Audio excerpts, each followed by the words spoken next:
Parte 3.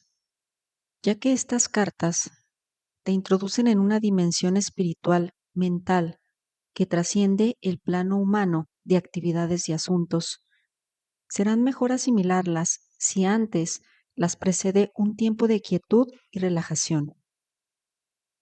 Aquieta la mente, si es posible, entrando en un estado de silencio interior de pensamiento.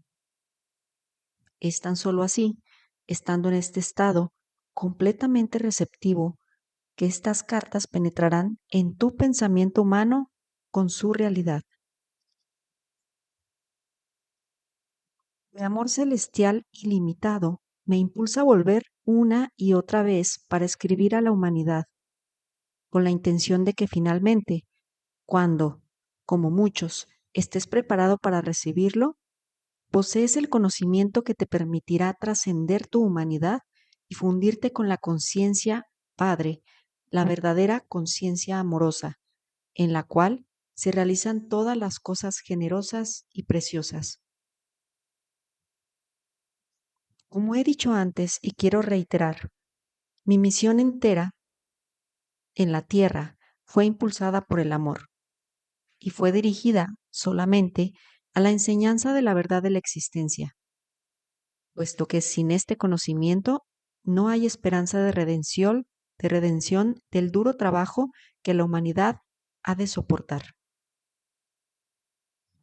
Sé que esta afirmación traerá mucho pesar a los seguidores sinceros y dedicados de la religión cristiana y a aquellos que han centrado su fe por entero en la persona de Jesús.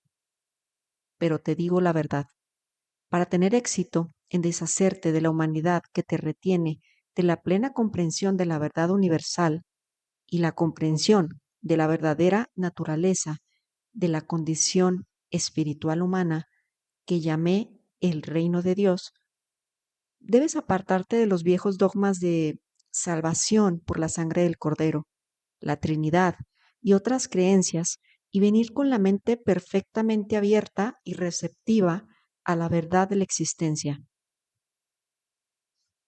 Ninguna otra salvación es posible.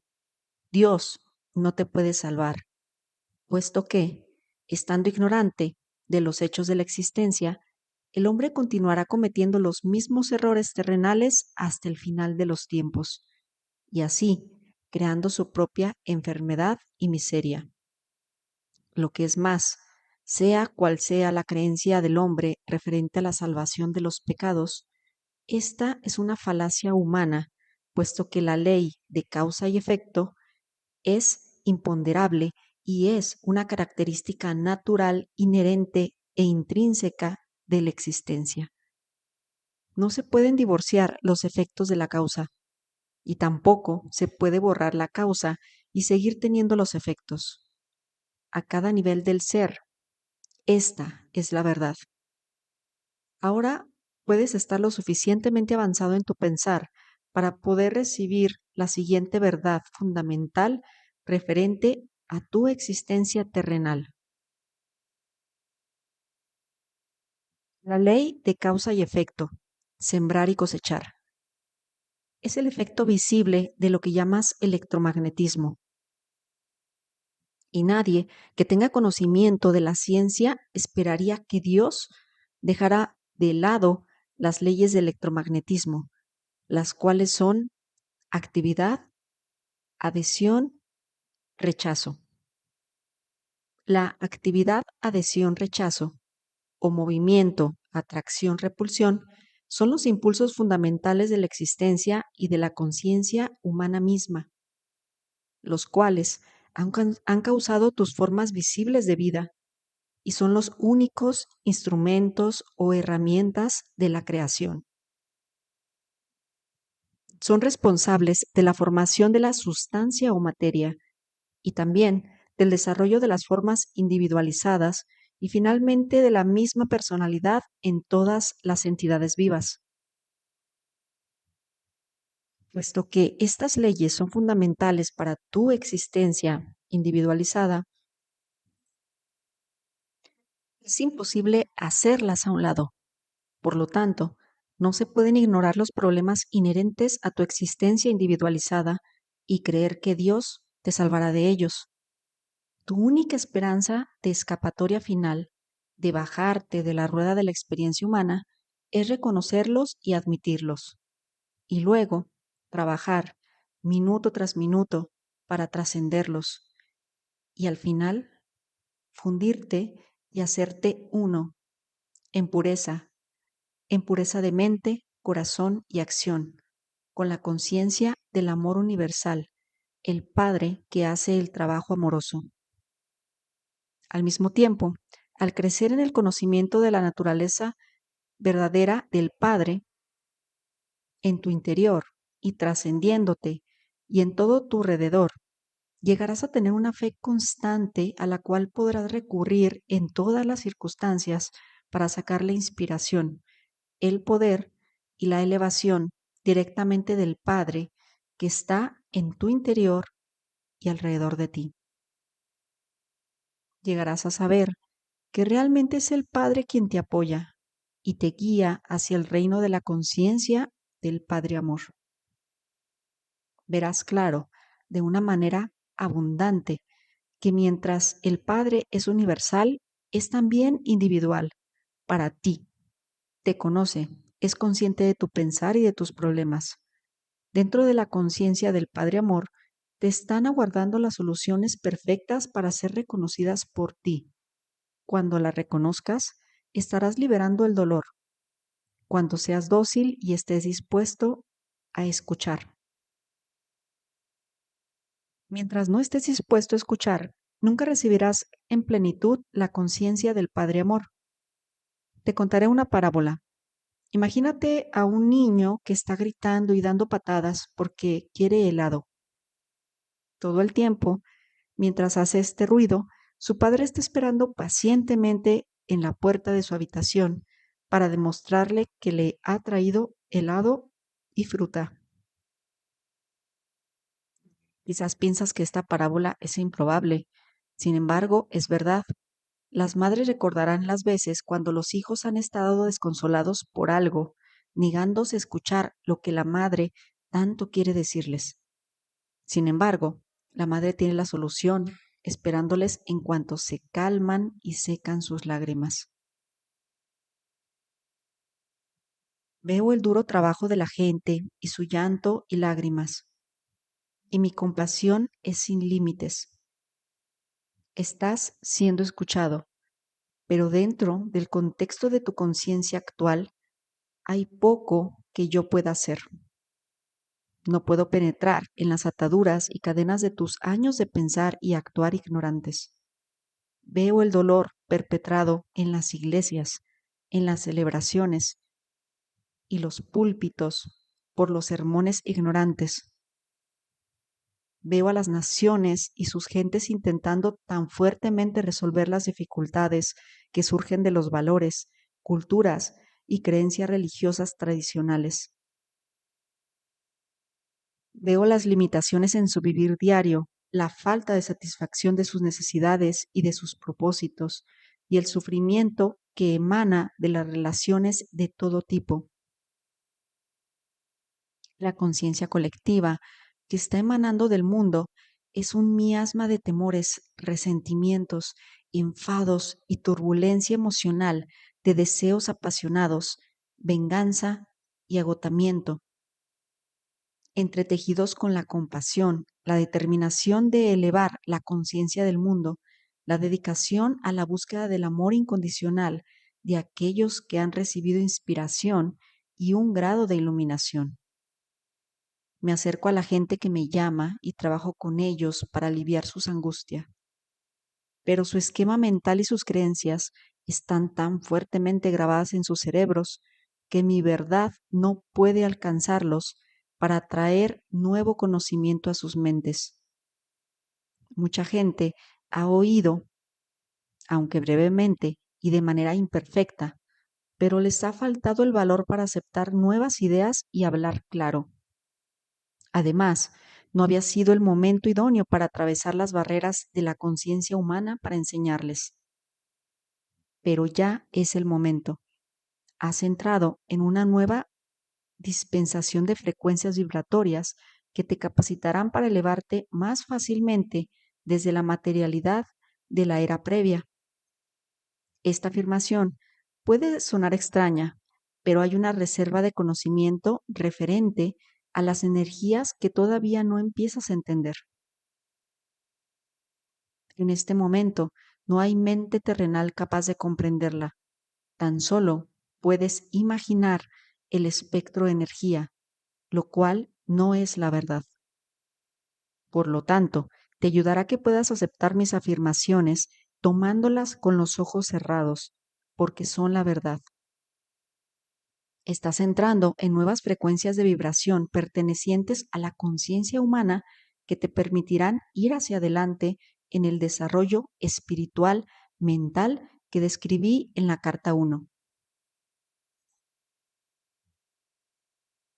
Porque he divergido, debo reiterar, no te puedes escapar de las leyes fundamentales de la existencia referente a tu pensar y sentir, sembrar y cosechar, igual que no puedes escapar de las leyes del electromagnetismo en tu mundo material, pues el electromagnetismo es el impulso que produce la ley de sembrar y cosechar, del mismo modo que el electromagnetismo produce la forma dentro del campo fundamental de las partículas de energía.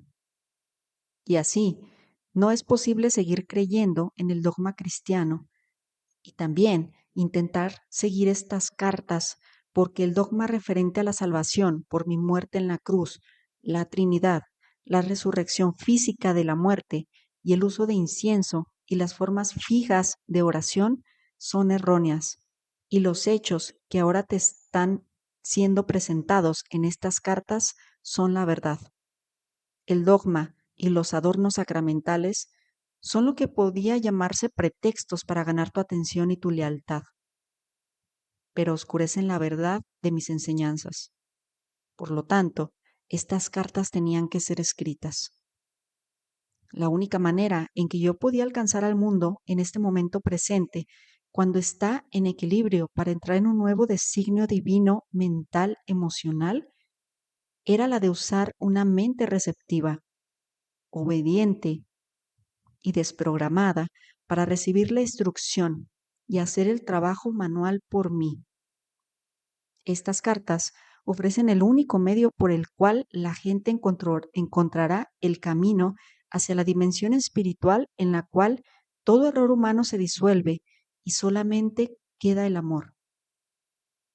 Cualquier otra cosa que pueda decirse es puramente racionalización y razón humana, y estas no son la verdad.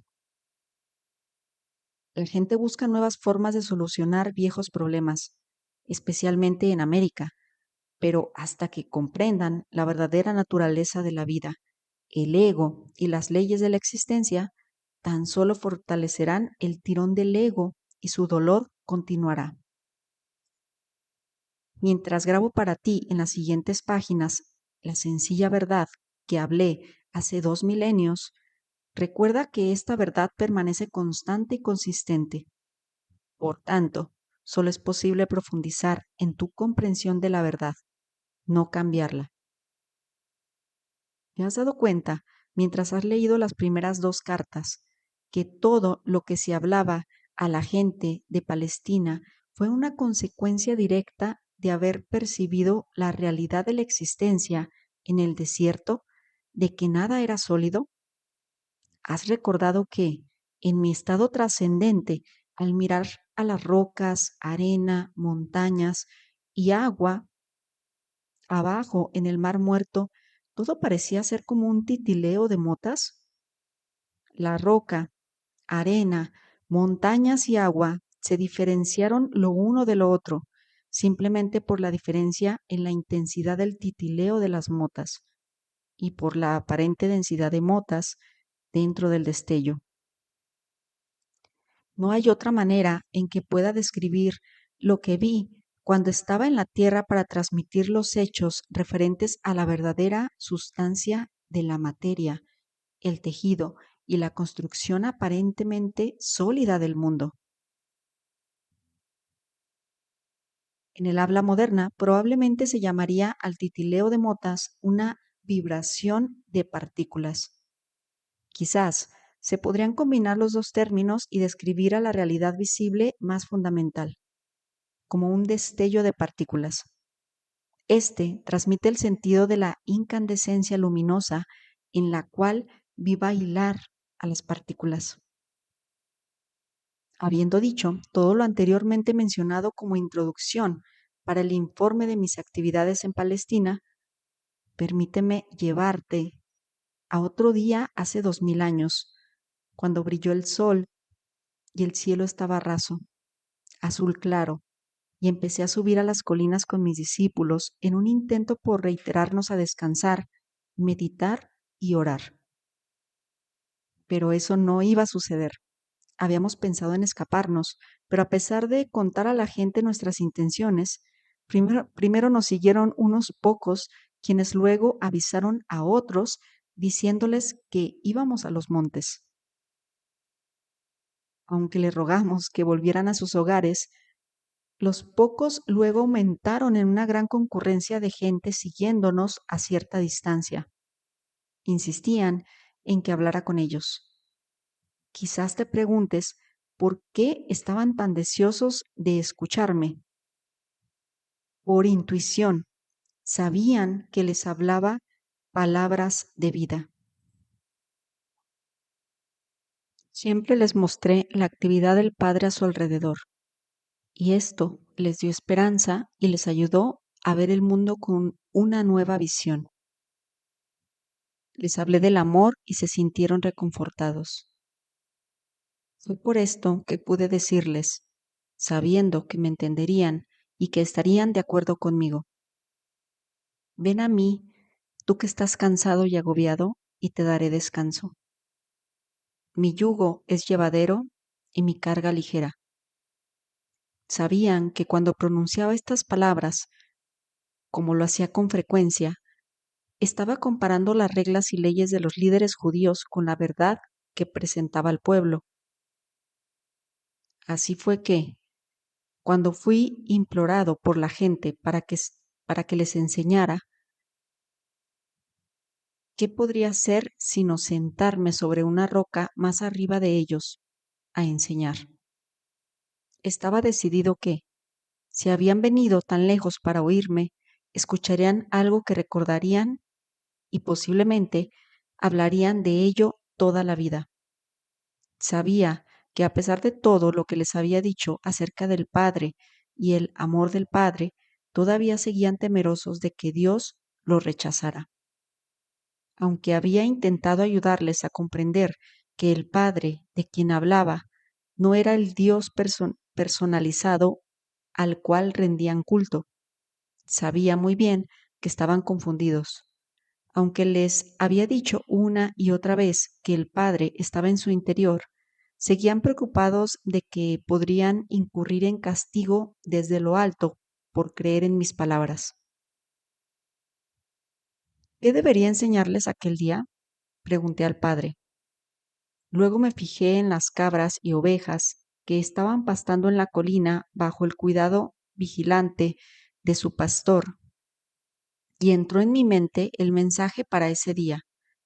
Me puse de pie y grité para que se oyera mi voz hasta atrás en la multitud.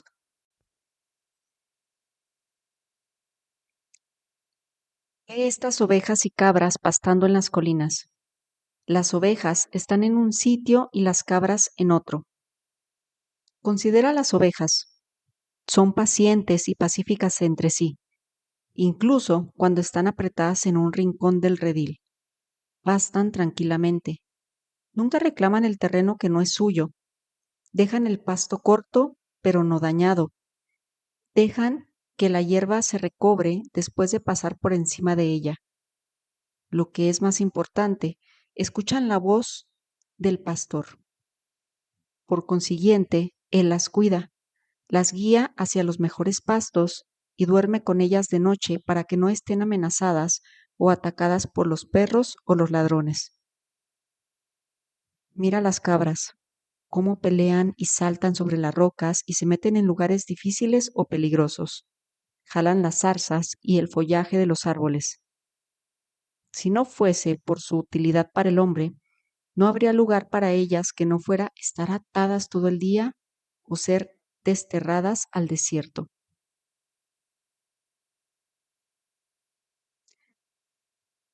Les miro ahí abajo y sé que entre ustedes hay muchas ovejas y que también entre ustedes hay muchas cabras. Había unos murmullos de enfado, pero en general la gente se dio empujones y tomaron del cabello los unos a los otros amablemente, señalando a las cabras, riéndose y asintiendo con la cabeza. Era bueno verles reír. Y así continué. Se conoce a las ovejas por sus hogares, la forma en que se tratan con los vecinos y cómo son vistos por toda la comunidad. Así también se conoce a las cabras. ¿Es posible que tengan muchos amigos? Hubo un fuerte clamor de la multitud. No, seguido por mucha risa. ¿El pastor sigue a las cabras para cuidarlas o deben cuidarse y llegar a casa solas de noche para que las ordeñen? De nuevo la multitud reía y respondían de maneras distintas, algunas muy graciosas e ingeniosas.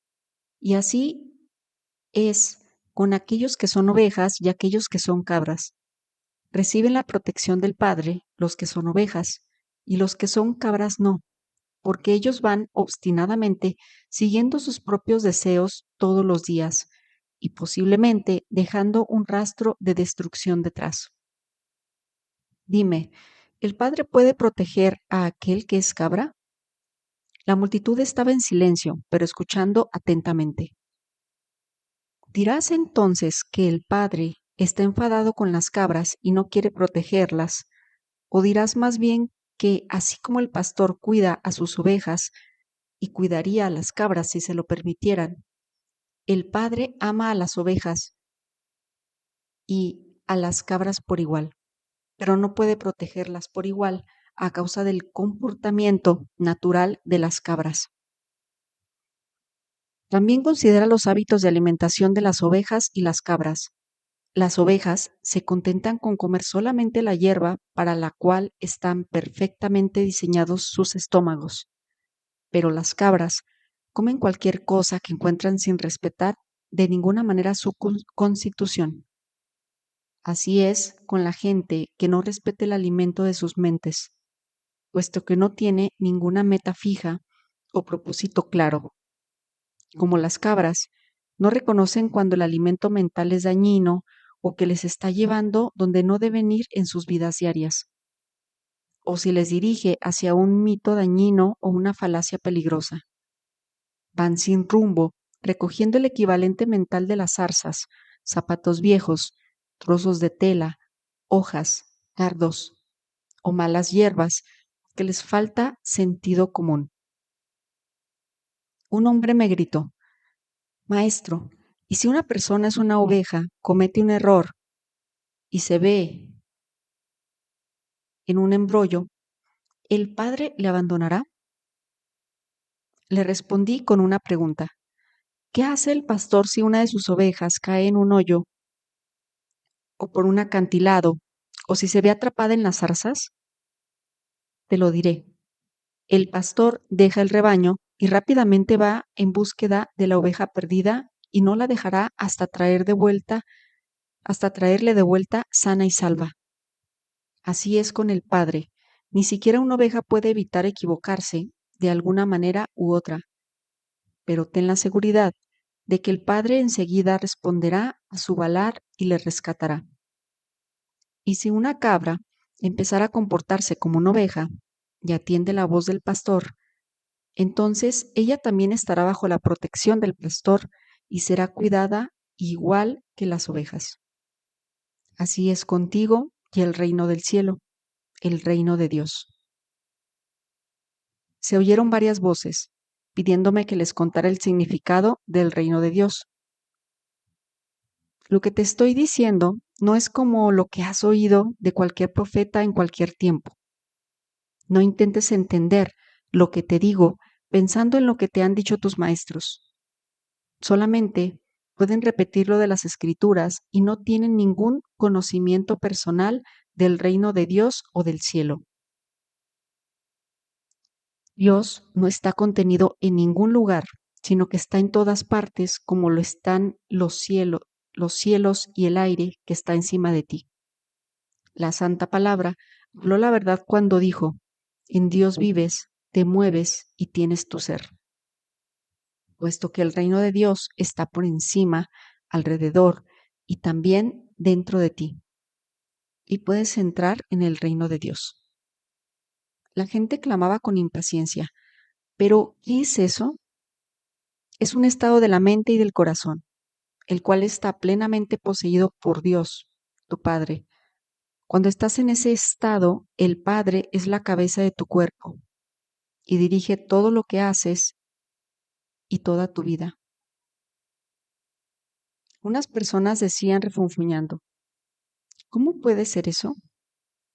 ¿Es posible estar tan vacío de ego, de deseos egoístas, de enemistades, de enojos, de celos, de codicia, de deseos de venganza, que solo quede Dios en control, dentro de tu mente y de tu corazón? ¿Y luego qué ocurre? Preguntó una mujer. Luego entras en el estado del ser, que es estar dirigido por Dios. Es totalmente hermoso y glorioso. Es amor, es generosidad, es cuidar de los demás como te cuidas a ti mismo. Es no juzgar, pues aceptas a los demás tal como son por saber que también son hijos de Dios y que están igualmente bajo el cuidado de Dios. Es felicidad sin medida, imposible de describir. Es sentir alegría por la belleza del mundo. Es vida sin límite y energía incrementada. Es salud y es la satisfacción de cada una de tus necesidades aún antes de tenerlas. ¿Por qué los rabinos no nos cuentan estas cosas? Decían varias personas quejándose. Porque solo yo he visto al Padre. Tan solo yo sé cómo se hizo el mundo y las leyes de la existencia. Y porque yo sé todas estas cosas, simplemente ven a mí y pregúntame, y yo te revelaré todo lo que se me ha dado. Te digo de verdad, si crees y comprendes e intentas poner mi palabra en práctica cada día, serás salvado de la tribulación que soporta la humanidad. Sufres porque no entiendes cómo has sido creado, ni los verdaderos propósitos para los cuales naciste. Naciste para ser hijo y heredero del Padre, pero vuelves la espalda a toda la gloria del reino e intentas encontrar el placer en las cosas terrenales. Mientras hagas esto, nunca encontrarás el reino de Dios, no entrarás en el reino de los cielos. ¿Cómo entraremos en el reino? Ya te lo he dicho. Entrarás en el reino de los cielos cuando te arrepientas de todo lo que eres en tu corazón y mente, cuando lleves tu maldad al Padre y pidas perdón y pidas fuerza para ser limpiado de tus pensamientos, palabras y actos malignos, y finalmente para que te deshagas de ellos. Entonces podrás estar seguro de que estás a punto de encontrar el reino de los cielos. Cuando hayas conseguido eso, verás que tus actitudes hacia los demás cambian, puesto que el Padre está haciendo su obra de amor en tu interior. Estarás libre de las cadenas y ataduras de deseos y actos malignos que previamente te ataban y te hacían cautivo en el mundo. Más que eso, comprenderás que el Padre satisface todas tus necesidades. Una mujer gritó, tengo una necesidad ahora mismo, maestro. Tengo hambre. La gente se reía, pero luego varias voces se unieron a la suya diciendo, hemos estado contigo muchas horas, nos has hecho andar y andar antes de consentir en enseñarnos. Te hemos demostrado que somos buenas ovejas. ¿No nos ayudarás a satisfacer nuestra hambre? Me di cuenta de que decían la verdad y sentí una profunda compasión hacia ellos. Me habían seguido no solo para la sanación, sino porque anhelaban saber la verdad, como me había sido dada por el Padre. Les había dicho que el Padre satisfacía todas sus necesidades. esta sería la oportunidad para demostrarles el poder de la fe y el poder que es Dios. Les demostraría que nada es imposible cuando realmente crees como yo creía y percibía. Llamé a mis discípulos para que se acercaran y les pedí que comprobaran si había alguien presente que tuviera alimento. Encontraron un niño con pan y peces y me los trajeron. Me aparté un poco de la multitud, tranquilamente contemplando el pan y los peces, sabiendo que no eran más que el Dios, poder, mente, la sustancia de toda materia hecha visible. Sabía que Dios, poder, mente, era ilimitado y poderosamente activo dentro de mi conciencia. Sabía que la naturaleza del Padre es la satisfacción de la necesidad. Mientras bendecía el alimento, sentía el poder fluir íntegramente a través de mi mente, cuerpo y manos. Y sabía que el hambre de la gente sería saciada. No sabía de qué manera, simplemente sabía que sí. Luego llevé los cestos de comida y les dije a mis discípulos que la repartieran, sintiéndome absolutamente seguro de que todo el mundo tendría tanta comida como necesitaran. Mientras se partía y se pasaba el alimento, así se multiplicaba hasta que toda la multitud fue alimentada y saciada. Sobraron varios cestos de sobras. Y así demostré que la materia, todo lo que es visible en el universo, es mente, conciencia hecha visible a través de la vibración de las motas, las cuales la ciencia llama partículas. Cambios, de, cambios en la vibración de las motas y por consiguiente cambios en la materia toman lugar por consecuencia de las imágenes movimiento poderosamente dirigidas, disciplinadas, enfocadas por la energía de la mente conciencia. Cuando uno actúa puramente desde la conciencia amorosa para hacer el bien a los demás, los únicos límites de la obra amorosa del Padre dentro del mundo son los límites que la mente del hombre pone a aquella obra. Tales cambios en la materia solo pueden suceder cuando la conciencia del hombre está en perfecta armonía y unida a la conciencia universal del Padre. Aunque hubiera asombro entre la gente y mis discípulos, cuando la gente recibió alimento de esta manera, ninguno de ellos comprendió cómo se llevó a cabo tal cosa. Tan solo pudieron concluir que esto era el milagro más grande que habían visto. También les confirmó su creencia de que yo era el Hijo de Dios. En otra ocasión, yo estaba sentado debajo de un árbol en las afueras de Bethesda, rodeado por la gente que había traído a sus enfermos para que fueran curados. Como siempre, se maravillaron al ver el regreso de la vida y la salud a estas personas y se preguntaron cómo podían hacerse tales milagros. De nuevo, intenté hacerles comprender el poder de la fe. En los evangelios se ha afirmado que yo dije que si un hombre tuviera la fe del tamaño de una semilla de mostaza, podría mover montañas.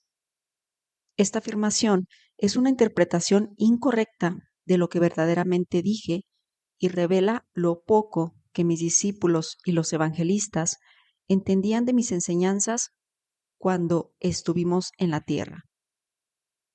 Si alguien tuviera la fe del tamaño de una semilla de mostaza, ¿qué significa?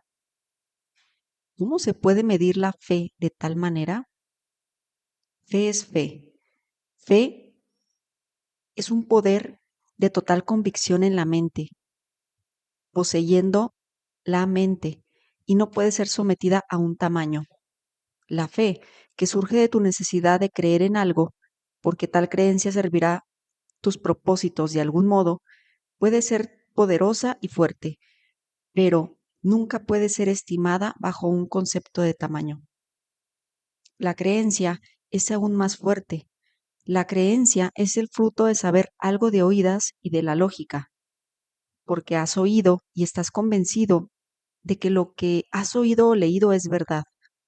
Desarrollas una profunda creencia en lo que has oído.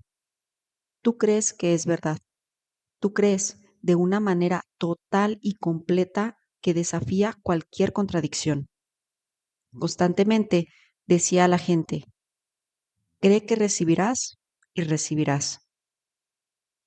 Sin embargo, yo sabía entonces que sería casi imposible que la gente algún día tuviese la fe para que realizara milagros, puesto que no importaba cuánto les explicara la verdad, aún así ellos nunca tendrían el intenso conocimiento que me fue dado en el desierto. Pero ahora, al relatar en alguna medida la historia de mi estancia en la tierra, en Palestina, es con la intención de que tú, mi lector, empieces a percibir y comprender el conocimiento que me fue dado durante mi iluminación. Mi intención es la de darte conocimiento. Saber algo de oídas es lo que se oye de alguien, pero no se puede comprobar realmente que sea verdad.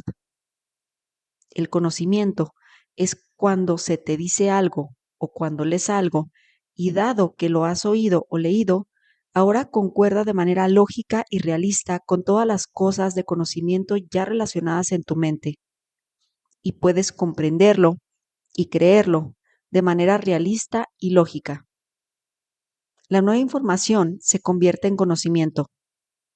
Tú sabes que lo que ahora sabes es verdad. Tienes un sentido de convicción. Hasta ahora, como algunos otros, has tenido fe en Jesucristo, pero has sido como un niño precoz. Tu fe ha sido en parte ciega y aceptante. Sin embargo, entretejida con mucha duda. Por tanto, en lo que has necesitado que fuera hecho para ti, dependías de Jesús para que se realizara la obra. Pero en realidad, mucho de lo que crees que has recibido de Jesús ha sido tu propia fe en Jesús lo que se ha hecho visible bajo la forma de las cosas pedidas. Aunque esta fe, ingenua, es muy importante para tu bienestar, tú que eres capaz de adelantar en el sendero espiritual hacia la perfección, debes ahora alcanzar un nivel más profundo de verdadero conocimiento en la relación de la mente y la materia. Sin este cimiento, la gente seguirá enredándose en mitos religiosos y se quedará aprisionada en la miseria de la condición humana. Cuando estaba en la tierra, dije la verdad a la gente, pero fue constantemente malinterpretada. Lo que dije realmente referente a la fe fue esto. Ve ese gran árbol. Ha crecido desde la semilla más pequeña que se puedan imaginar. Ve el tronco enorme, las ramas y su frondosidad. Todo ese enorme crecimiento ha salido de una pequeña semilla. ¿Cómo ocurrió tal cosa? ¿De dónde procede toda la madera del árbol y la frondosidad que lo adorna? ¿No es esto tan milagroso como los milagros que yo realizo para ti día tras día? ¿No es el crecimiento de este árbol tan obra del Padre como la curación que ocurre en la gente enferma? Te pregunto, ¿qué es una semilla? ¿Me lo puedes decir? No, no puedes, pero te lo diré. Es una entidad diminuta de conocimiento de la conciencia. Es el conocimiento de la conciencia de aquello en lo que se convertirá. Es un fragmento de conciencia sacado de la conciencia creativa divina.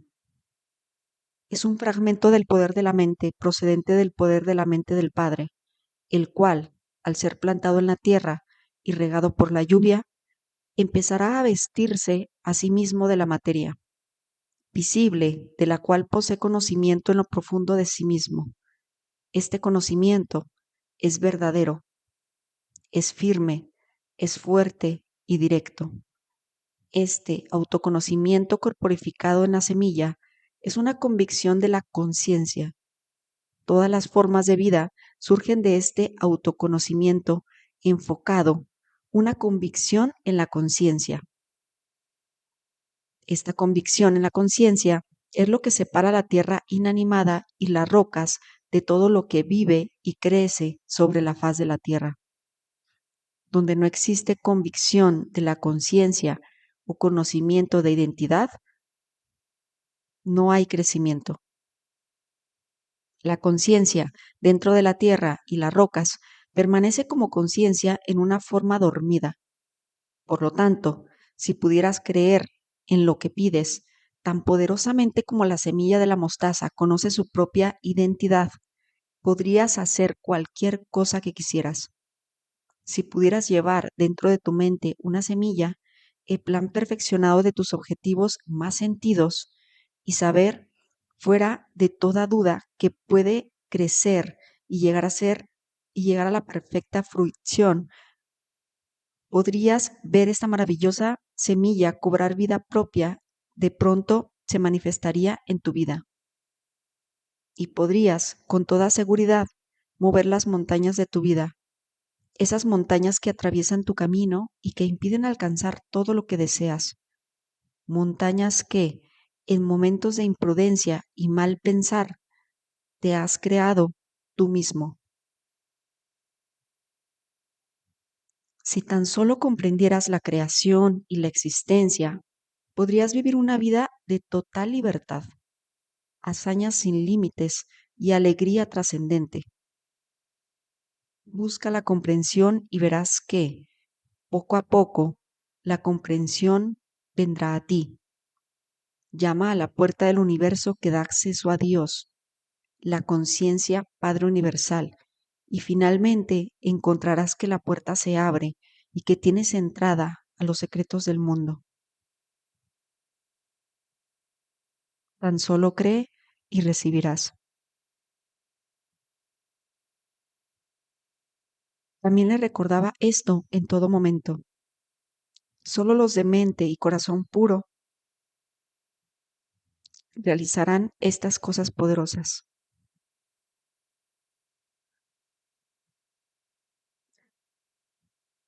Los malvados pueden prosperar durante un tiempo, como lo han hecho los reyes y los ejércitos saqueadores, y otros amontonando la iniquidad en sus mentes. Se les ha permitido hacer su trabajo durante un tiempo, pues surge de la maldad cierto bien, pero al final fracasarán, y el resto del mundo proferirá injurias contra sus nombres.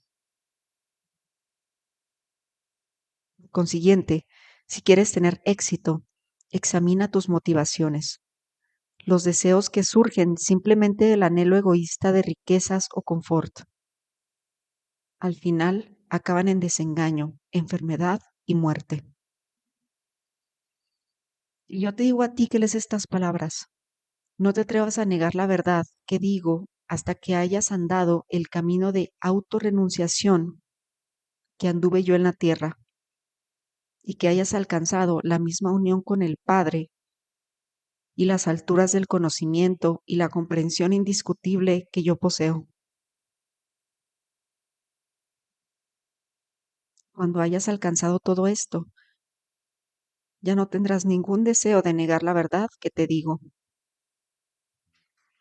sino que no podrás contenerte en unirte a mí para enseñar al prójimo. Hasta ese momento, mantente en paz y no dejes que ningún hombre conozca tu ignorancia.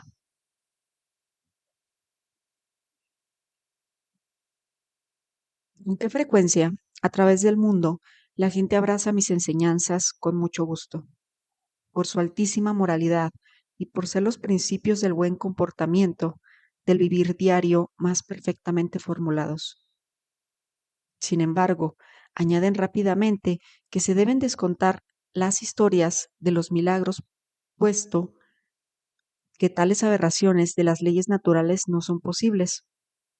Esta clase de pensamiento levanta barreras frente al progreso futuro del desarrollo científico espiritual del cual la mente humana es capaz. De hecho, no vine a la tierra para presentar una nueva religión o un código moral más alto que aquel dado por Moisés en los 10 mandamientos. Mi propósito fue el de traer una nueva percepción de Dios como creador y la comprensión de la existencia en sí. De este conocimiento surgiría una nueva forma de vivir. La actitud correcta hacia mi misión en la tierra en este tercer milenio es la de reconocer que los milagros que yo realicé están más allá de la capacidad del ser humano medio en este momento.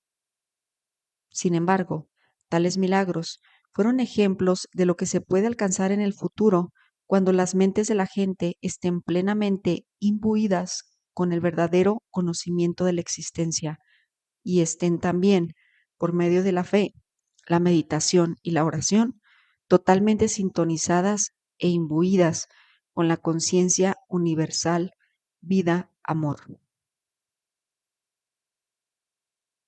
¿Fue realmente cierto que anduve sobre el agua cuando mis discípulos se embarcaron para cruzar el lago?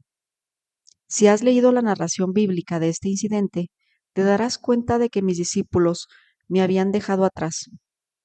Anhelé la oportunidad de apartarme de todo contacto humano, retirarme a las colinas, para una vez más entrar en profunda meditación, permitiendo a mi conciencia fundirse en la dimensión universal de la conciencia de Dios. Mientras estuve en este estado espiritual que trasciende la conciencia humana, todo conocimiento físico desapareció y fui elevado en éxtasis dentro de la corriente universal de la vida. Y supe que la vida universal lo es todo, que la vida era una realidad de mi ser y que todo lo demás eran apariencias cambiables transitorias de la vida universal hechas visible. Supe, sentí que yo era la vida misma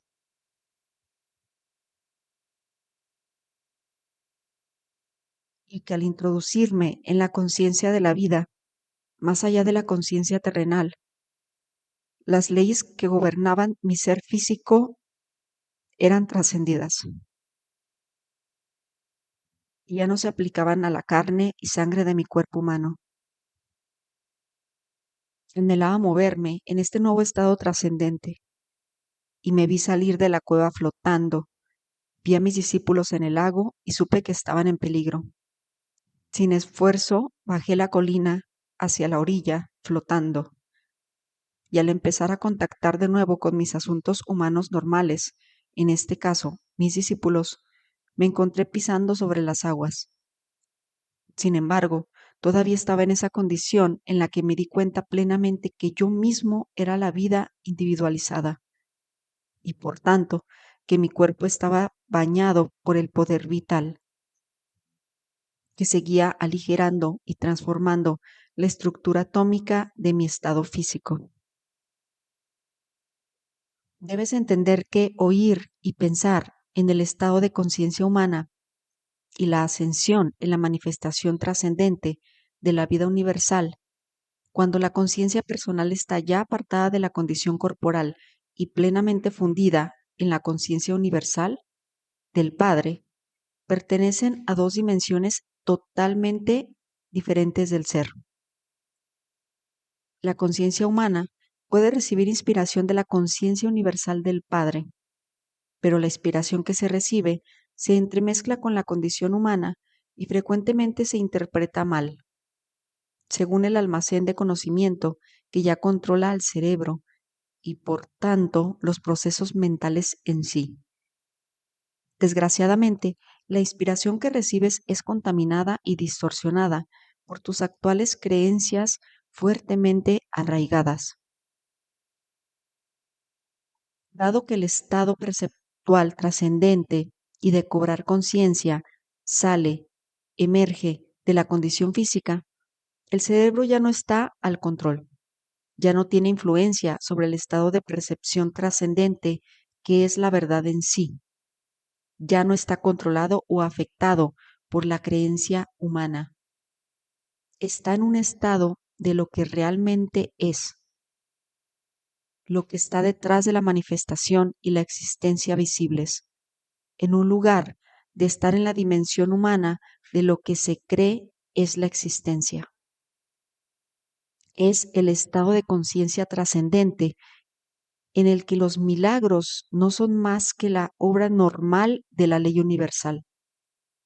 Antes de continuar con esta narración de mi vida sobre la Tierra, quiero hacer hincapié de nuevo en todo lo que hay en el universo en un estado de conciencia particular e individualizada, hecha visible.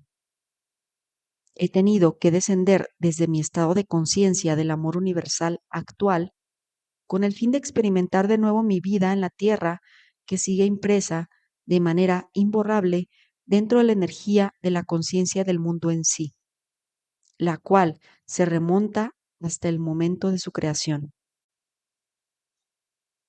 Debes comprender que cuando dejé mi cuerpo en Palestina, dejé atrás todo lo perteneciente a aquella vida. Había cumplido mi misión.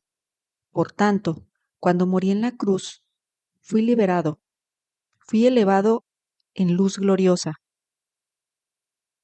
para participar en la luz, para ser la luz y para regocijarme en la luz que es el amor universal.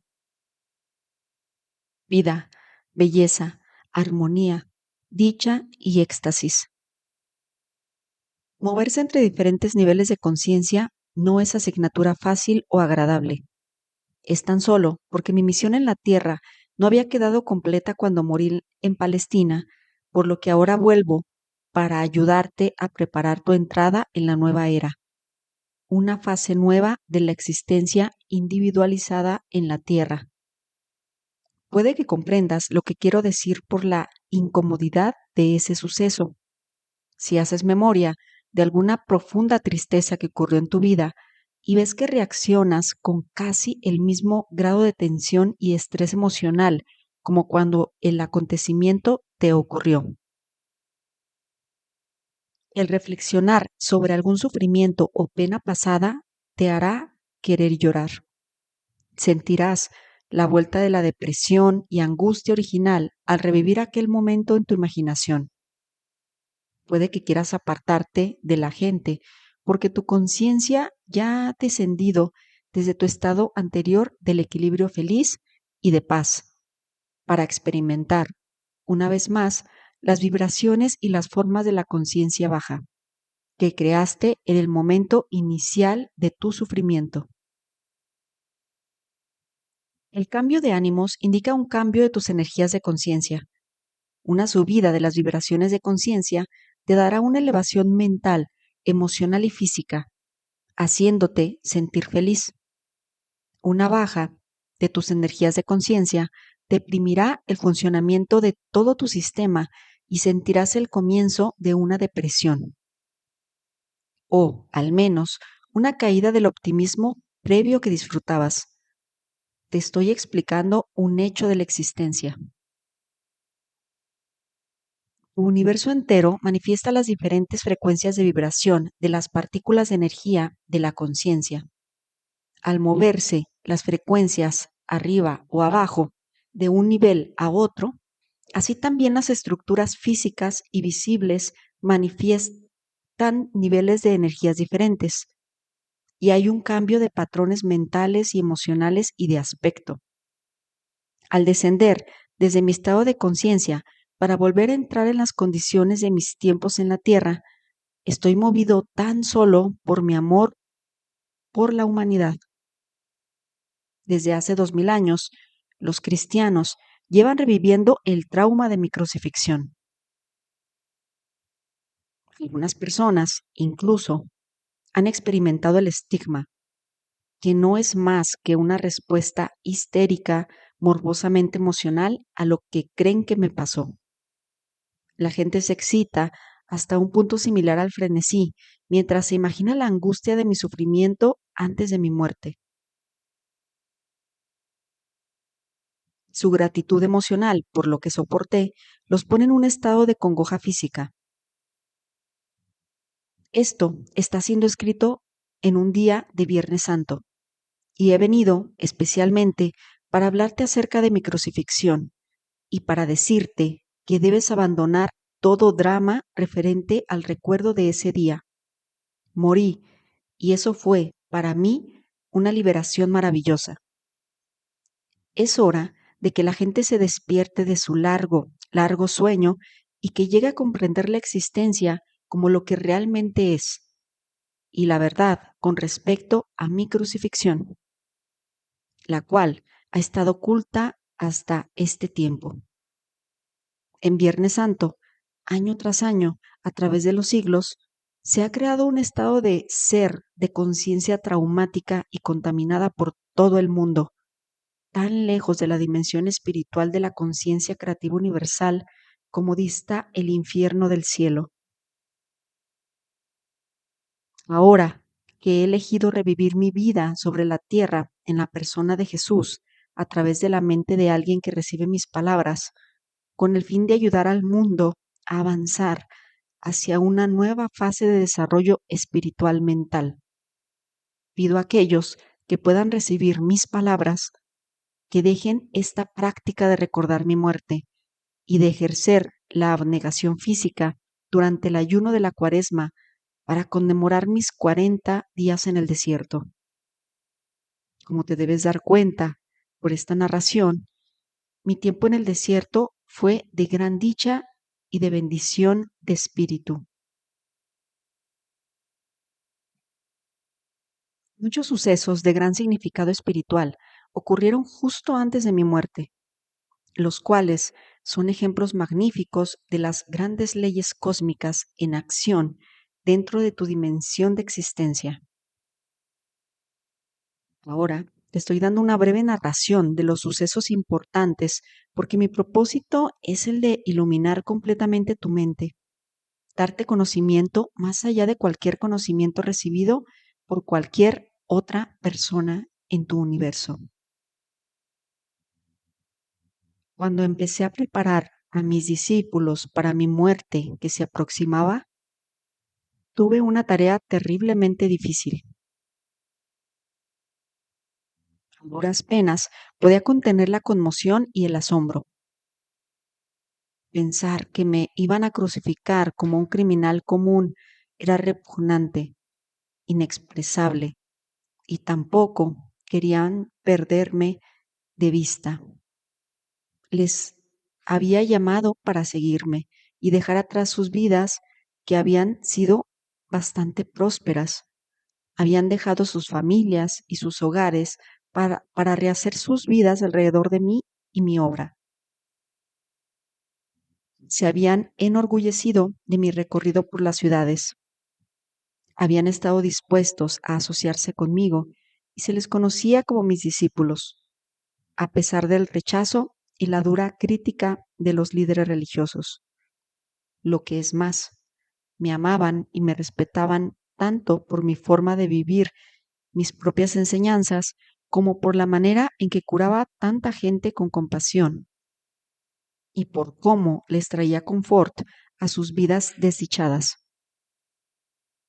Verdaderamente creían que era el Hijo de Dios. ¿Cómo podría acabar en la cruz el Hijo de Dios? Se preguntaban. Aumentó el espanto con cada pregunta. Era impensable. Sentían que un tremendo vacío se abría delante de sus vidas, un vacío en sus vidas y un enorme cráter en la tierra donde pisaban, y una vasta extensión de inestabilidad y de falta de propósito dentro de ellos mismos. No se atrevían a contemplar mi propia crucifixión de la que yo ya les hablaba. Tal suceso les destruiría todo aquello en lo que habían creído con todo su corazón. Por consiguiente, mis discípulos se resistían fuertemente y con locuacidad a lo que intentaba decirles, y afirmaban una y otra vez que tal cosa nunca podría ocurrir. Al ponerme firme contra sus tercas negativas, al final se vieron obligados a acallar sus argumentos y a aceptar externamente que tal cosa podría ser posible. Les dije que después de mi muerte me verían de nuevo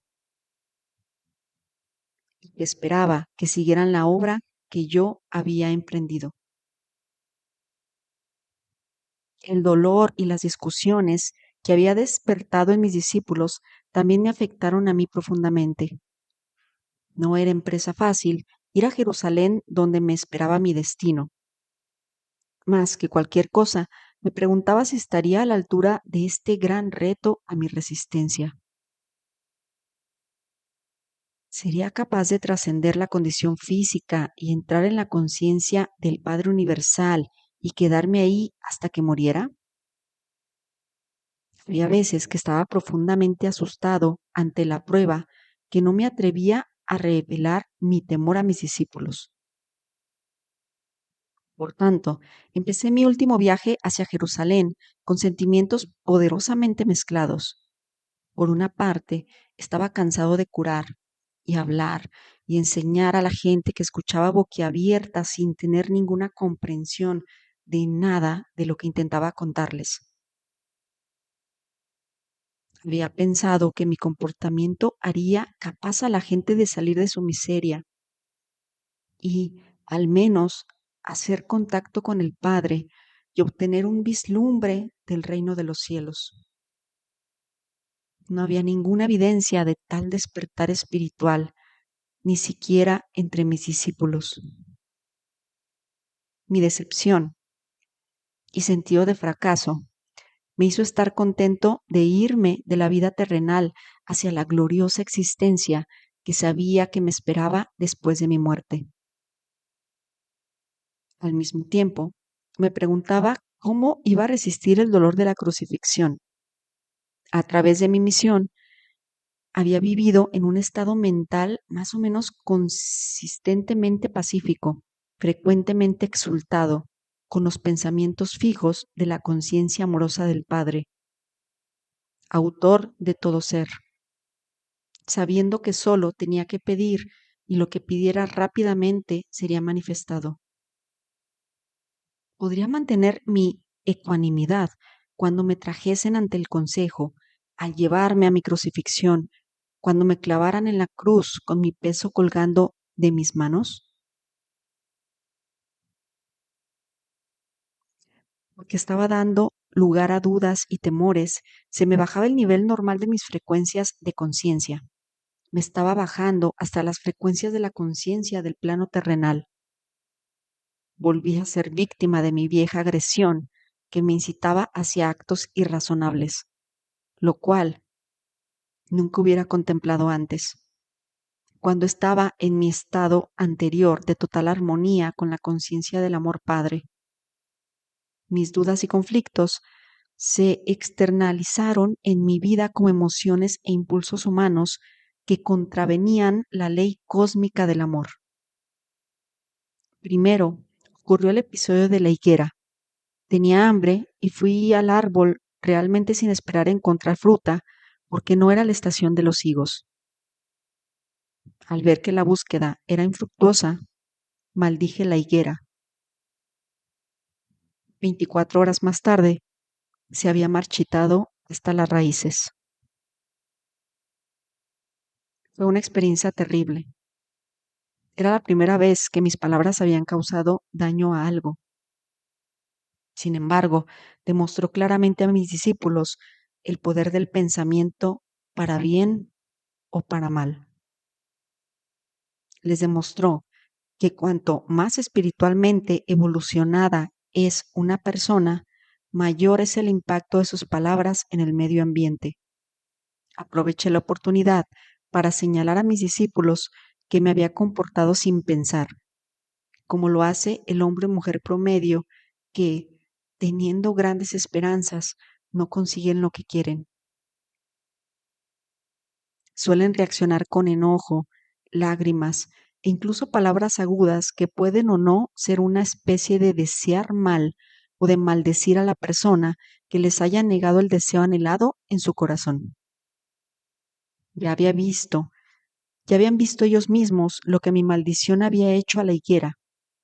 Ahora debían comprender que mientras que una fuerte convicción les podía conceder cualquier cosa que pudiesen desear o imaginar, también deberían estar constantemente conscientes de su propia condición mental emocional.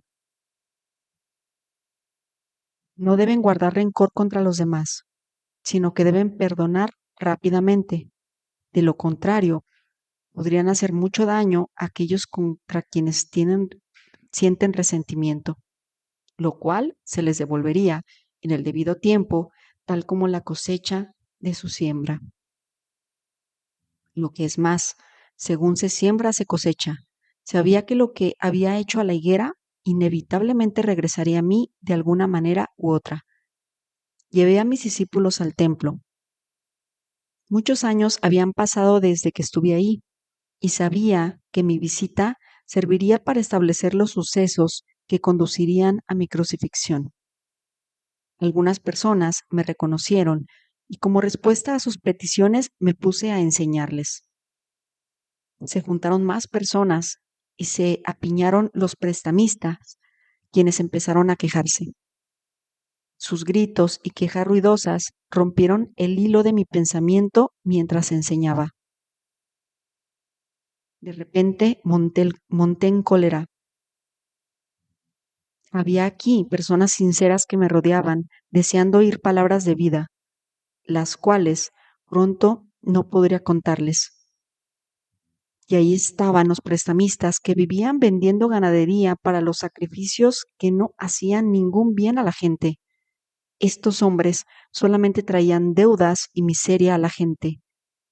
Sentí la sangre subirme a la cabeza y dando empujones a las mesas, las tiré, esparciendo el dinero, y eché fuera del templo a los hombres de corazón duro que pensaban tan solo en el dinero.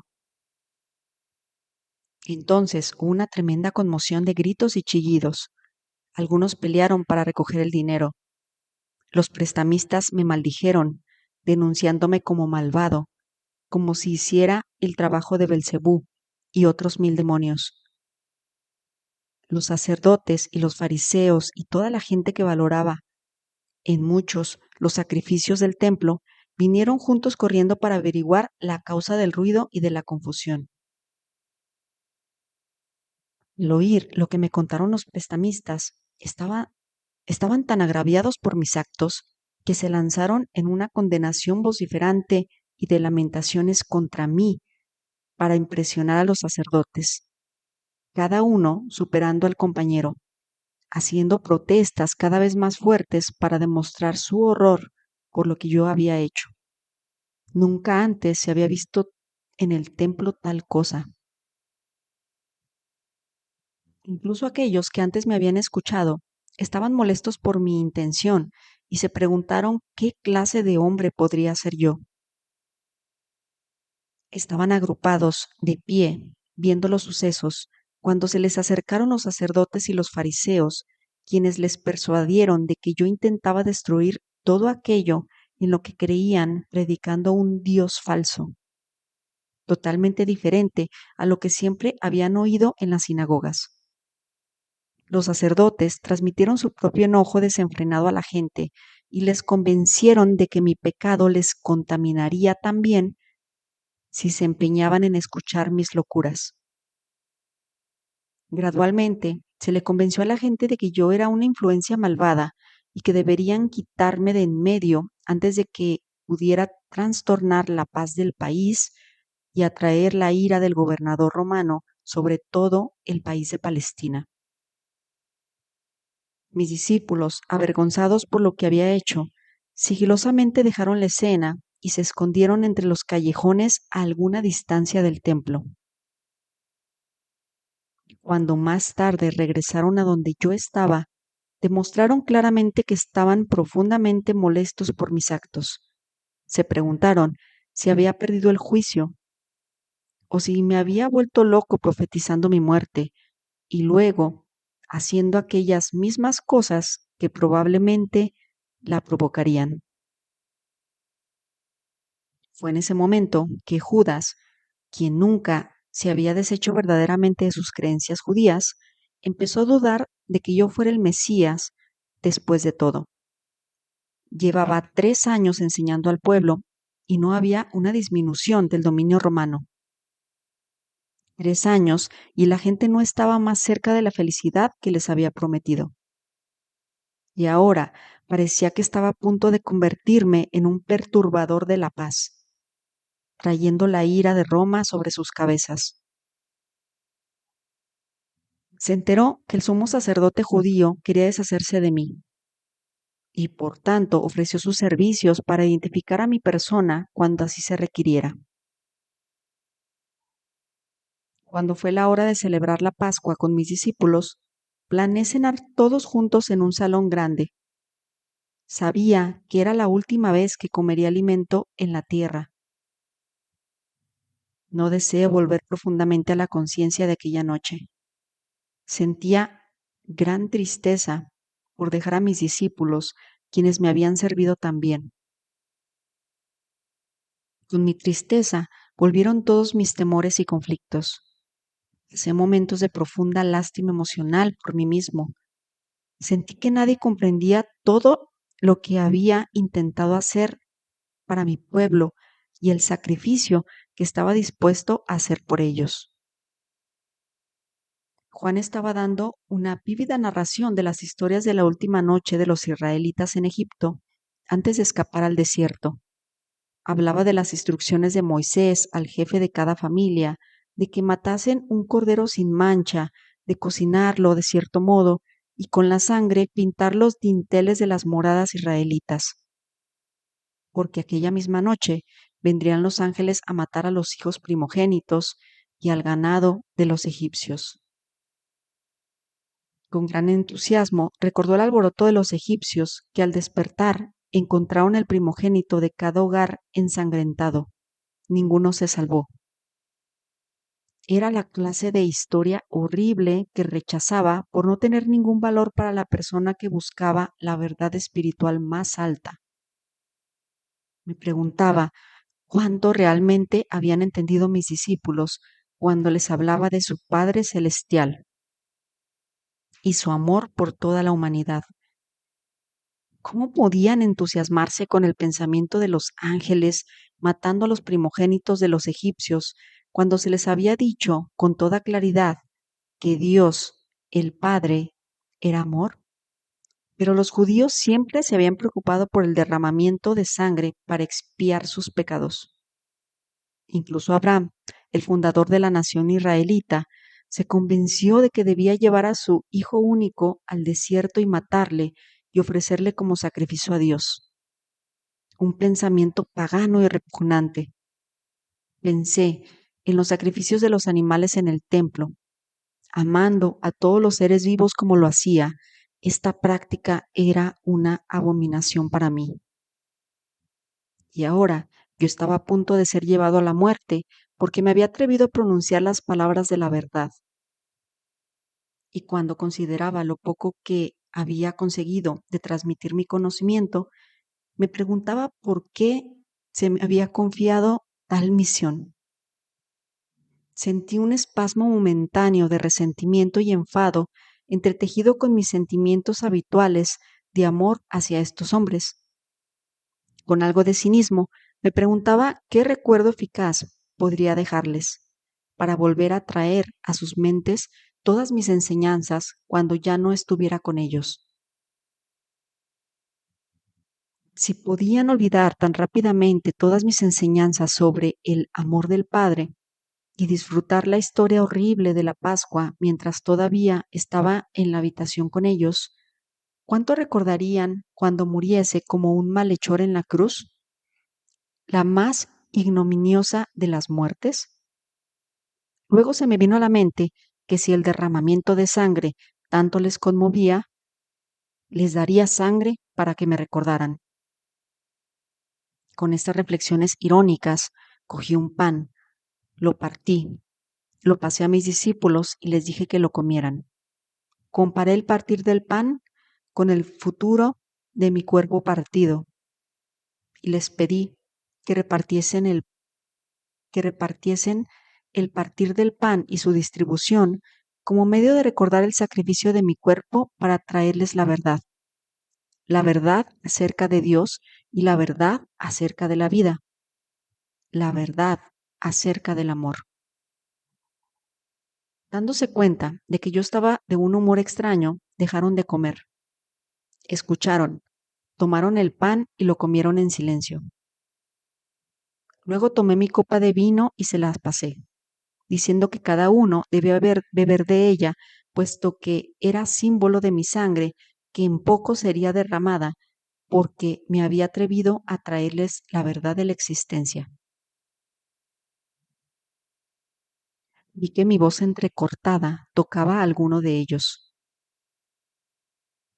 Sobriamente, cada uno tomó un sorbo y luego pasó la copa a quien estaba a su lado. Pero todavía no decían nada. Percibían que hablaba en serio y que ya no toleraría más discusiones. Luego les conté que uno de ellos me traicionaría. En secreto, comprendí los motivos de él y supe que era una pieza necesaria de la futura secuencia de sucesos. Simplemente cumplía con el papel que su naturaleza le había incitado a hacer. Yo sabía que él sufriría mucho y sentí compasión por él. Pero yo me guardé estos pensamientos solo para mí. Al mencionar que uno de ellos me traicionaría, le dije a Judas que se marchara a hacer rápidamente lo que tenía que hacer. Los discípulos cobraron vida preguntándose si realmente esta era su última cena conmigo. Había mucha congoja emocional, preguntas, incluso recriminaciones por haberles metido en tal trampa. De nuevo, se preguntaron qué harían con sus vidas después de que yo me fuera. Serían objeto de burla, decían discutiendo. Nadie volvería a confiar en lo que dijeran. Profundamente entristecido por su respuesta egoísta ante mi apuro, les aseguré que no tenían que temer por su propia seguridad. Me abandonarían y no habría conexión entre ellos y mi crucifixión. Les sugerí que después de mi muerte se dispensaran y volvieran a Galilea. Pedro se conmovió profundamente y reaccionó con vehemencia, negando que algún día me abandonaría, pero por supuesto lo hizo. En este momento de mi propia necesidad, todavía me encontraba con una total falta de comprensión, incluso resistencia, aun después de todo el amor que había sentido hacia los hombres y de todo lo que anhelaba lograr por ellos. Su única preocupación era la de que les ocurría a ellos. No hubo ninguna palabra amable, ofrecimiento de ayuda, angustia por mi dura prueba. Qué duro era el corazón humano, pensaba. ¿Cuántos siglos penosos tendrían que pasar antes de que la humanidad pudiera ir más allá de su propio dolor y sufrimiento para sentir acaso un destello de amor y compasión hacia otros desafortunados que se hallasen en una situación peor que la de ellos? Y así, aunque profundamente decepcionado, incluso dolido por sus reacciones egoístas, también le comprendí e intenté dar a mis discípulos valor para enfrentarse con el futuro, y les aseguré que siempre estaría con ellos, incluso cuando estuviera oculto a su vista. La obra que había emprendido sería promovida desde la vida que hay en el más allá. No les dejaría solos. Conocerían y sentirían mi presencia, y esto les reconfortaría. Les dije que se aferraran a sus recuerdos del tiempo en que había estado con ellos. Les avisé que habría muchos que seguirían con el conocimiento que les había dado, pero que habría personas que buscarían añadir la voz de la tradición y la razón a mis enseñanzas. Mis palabras serían tan distorsionadas que al final ya no revelarían la verdad original que había traído al mundo. Cuando les dije que esto sucedería, se disgustaron. Incluso se volvieron presa del pánico. Me alivió ver que mis enseñanzas no habían sido en balde, puesto después de todo, que no habían entrado en oídos totalmente sordos. Me pidieron que les contara más, pero levanté las manos y dije que eso era todo lo que podía decir. En este punto sentí que había dicho todo lo que siempre quise decir mientras estaba en la tierra, que mi discurso con los hombres había sido cumplido. Todo lo que profundamente anhelaba era retirarme al silencio y encontrar paz y alivio en mi contacto con el Padre. Dejamos el salón de la cena y fuimos andando al Monte de los Olivos. Pero el humor de mis discípulos era de conflicto interior, temor y duda. La mayoría de ellos se marcharon para unirse con sus familias y amigos que estarían celebrando su propia Pascua. En el jardín había una peña especial con la forma de una pequeña cueva. Me gustaba refugiarme del viento dentro de ella, de modo que me senté y oré, buscando un camino hacia adentro de la armonía exaltada que había disfrutado anteriormente. Sabía que cuando me moviera para sintonizarme con el amor del Padre, se disolverían mis temores y estaría en un estado de total y absoluta confianza, lleno de paz nuevamente. A medida que sentí el poder del amor entrar en mí y tomar posesión de mi conciencia humana, así también la fuerza para soportar lo que se me venía encima poseyó mi corazón. Sería capaz de permanecer dentro del amor y dar amor a otros hasta el final. Y así fue. Ni siquiera intentaré reentrar en el estado del juicio y de la crucifixión. No tiene importancia. Cuando finalmente me morí en la cruz y mi espíritu se retiró de mi cuerpo torturado, fui elevado dentro de una luz radiante e inefable. Fui envuelto en el calor y el consuelo del amor, tal como nunca antes había experimentado. Tenía una sensación de envolvente alabanza, una poderosa certeza de haber hecho un buen trabajo, de éxtasis en la fuerza universal para continuar la obra y de una alegría y embelezo que está muy por encima de cualquier cosa que la condición terrenal jamás pueda conocer. Entré en una nueva y maravillosa, hermosa forma de vivir, pero todavía descendí en conciencia para mantenerme en contacto con la gente que había dejado atrás. Podía mostrarme a aquellos que eran suficientemente sensibles para poder verme. Sin embargo, la historia de Tomás, de que supuestamente metió los dedos en mis heridas, es un disparate. Mis discípulos no sabían que que había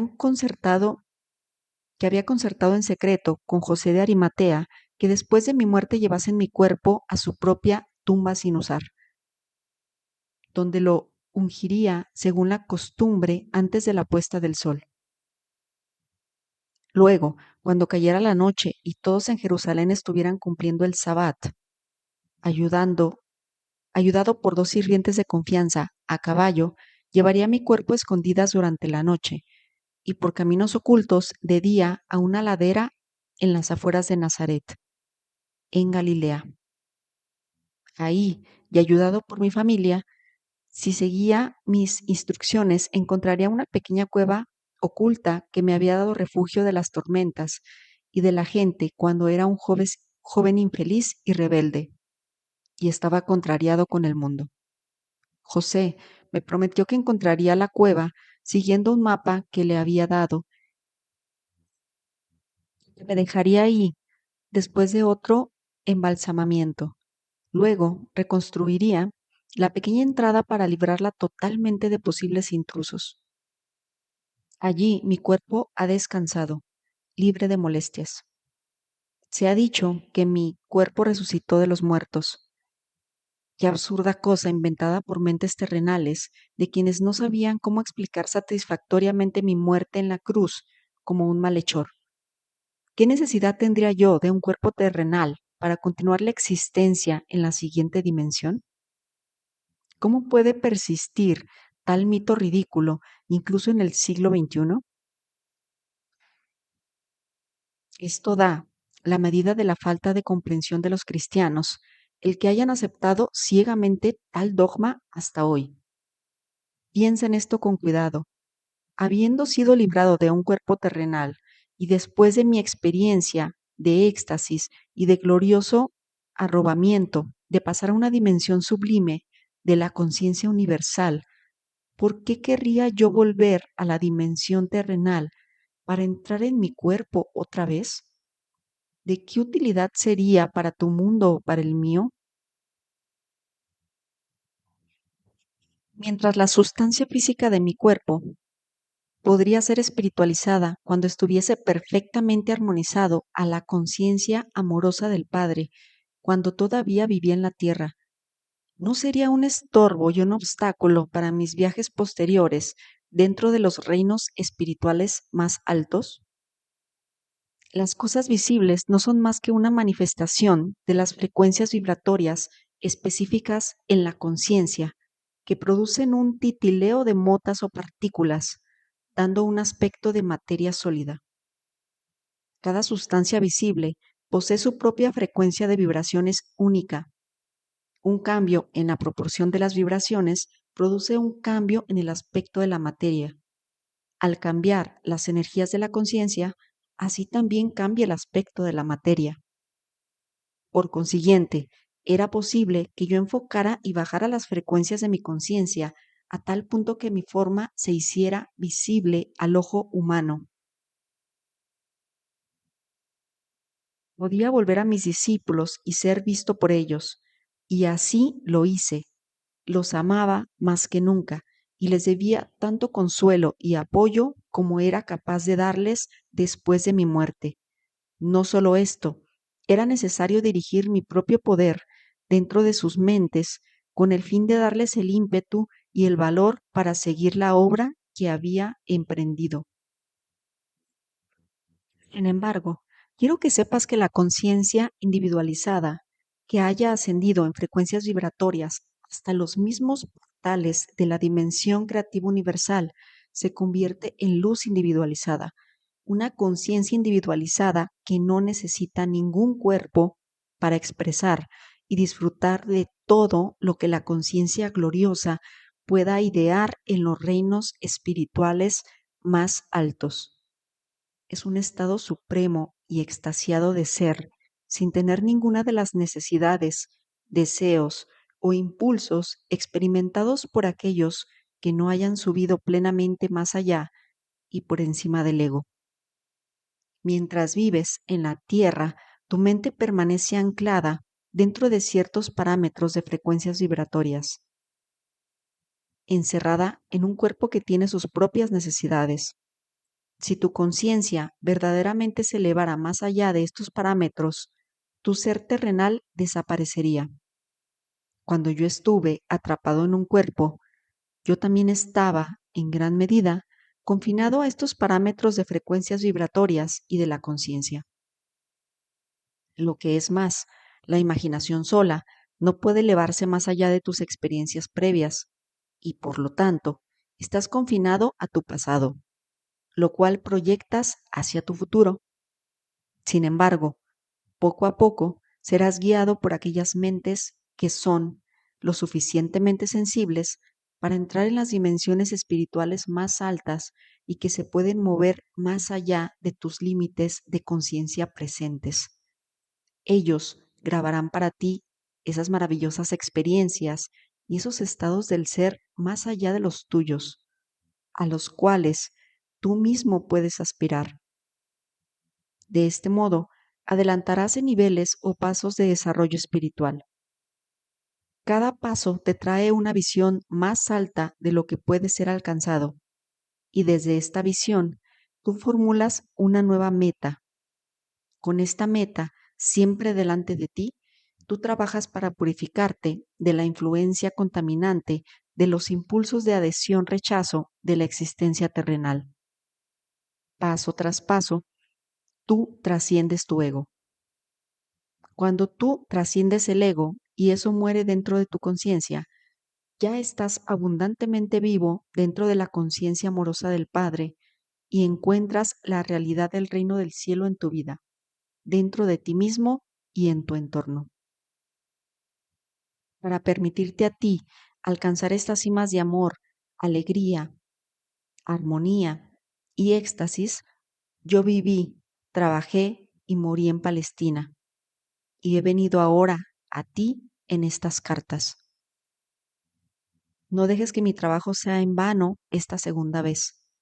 Conforme leas estas páginas, busca, medita y ora para conseguir inspiración. Llegarás a sentir la respuesta del Padre y si escuchas cada día con atención, oirás la voz del Padre. Esta voz está siempre contigo. Quita las barreras creadas por tu propia voluntad. Ábrete para recibir la fuerza, el poder, la inspiración y el amor directamente de la conciencia amorosa del Padre. Lee y relee estas cartas para que puedan ser finalmente absorbidas en tu conciencia. Mientras lo haces, estarás viajando hacia la luz e irradiarás luz hacia los demás. La luz no es luz como la de la electricidad, sino que es de la misma naturaleza que la conciencia universal que te describí en la carta 1. Por lo tanto, mientras irradies luz, irradiarás el amor incondicional. Tú proveerás el crecimiento y el desarrollo espiritual de toda otra entidad viviente. Anhelarás alimentar y nutrir. Trabajarás para promover protección, sanación y educación. Tú desearás ayudar en el establecimiento de la ley amorosa y el orden en el cual todos podrán vivir en armonía, con éxito y con prosperidad. Estarás en el reino de los cielos. Al mismo tiempo, no te hagas ilusiones. Mientras se dan pasos para presentar estas cartas al mundo exterior, habrá exactamente las mismas recriminaciones, la misma condenación, las mismas habladas de Satanás, del diablo, como las hubo cuando enseñé al principio en Palestina. Ánimo, reza para ser valiente. Aquellos que aguanten hasta el final se elevarán por encima de la confusión y la violencia y descansarán en la paz y la alegría del reino. Aquí termina la carta 3.